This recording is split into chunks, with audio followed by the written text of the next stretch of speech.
जो इब्राहीम अलैहिस्सलाम ने तौहीद के लिए बनाया था, बुतों से भर चुका था।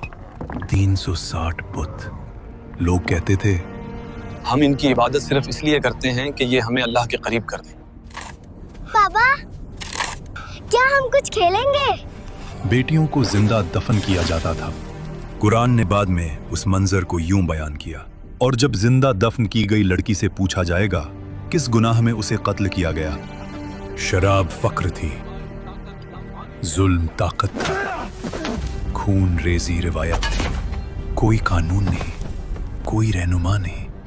फिर इसी अंधेरे में एक नूर पैदा हुआ, न वालिद का साया, न दौलत, न लश्कर, और फिर भी उनका रब उन्हें पूरी कायनात का रहनुमा बनाने वाला था। वो कभी भी बुत के सामने नहीं झुके, कभी झूठ नहीं बोला।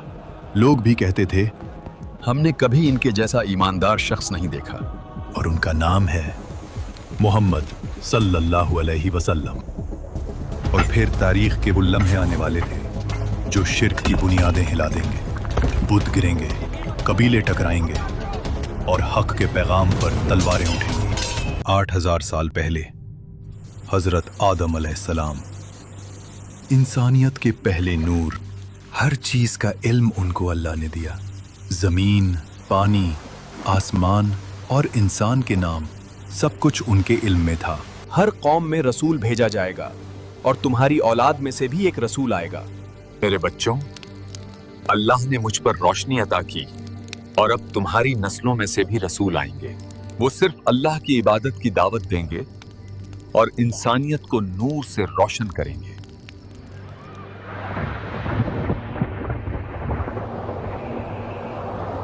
आखिरी नबी से लगभग 4300 साल पहले अल्लाह ने हजरत नूह अलैहिस्सलाम को इंसानियत के लिए भेजा।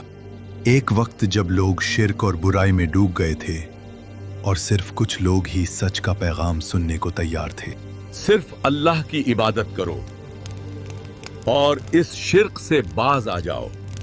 अल्लाह मेरे बाद भी तुम्हारी नस्लों में से रसूल भेजेगा जो तुम्हें सिर्फ हक की दावत देंगे।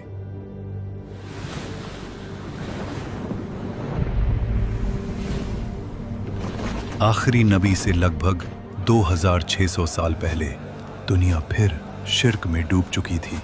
बुत, सितारे, चांद, सूरज, सबको माबूद बना लिया गया था। और उस वक्त अल्लाह ने भेजा इब्राहीम अलैहिस्सलाम को। हमारे रब, इनमें उन्हीं में से एक रसूल भेज जो उन पर तेरी आयतें तलावत करे, उन्हें किताब और हिकमत सिखाए और उनका तज़किया करे। बेशक तू ही गालिब और हिकमत वाला है। आखिरी नबी से लगभग 1400 साल पहले मिस्र की जमीन पर एक जालिम हुक्मरान का राज था, फिरौन। और उस जुल्म के अंधेरे में अल्लाह ने भेजा मूसा अलैहिस्सलाम को। और फिर मूसा अलैहिस्सलाम ने अपनी कौम को बताया, अल्लाह तुम्हारे लिए तुम्ही में से रसूल उठाएगा, तुम उसकी बात सुनना। आखिरी नबी से लगभग 600 साल पहले बनी इज़राइल में फितना, रिया और तहरीफ फैल चुकी थी। और फिर अल्लाह ने एक निशानी भेजी, हजरत ईसा अलैहिस्सलाम। मैं तुम्हारी तरफ अल्लाह का रसूल हूँ, तौरात की तस्दीक करता हूँ जो मुझसे पहले आई, और एक रसूल की बशारत देता हूँ जो मेरे बाद आएगा, जिसका नाम होगा अहमद, और वो आखिरी नबी होगा।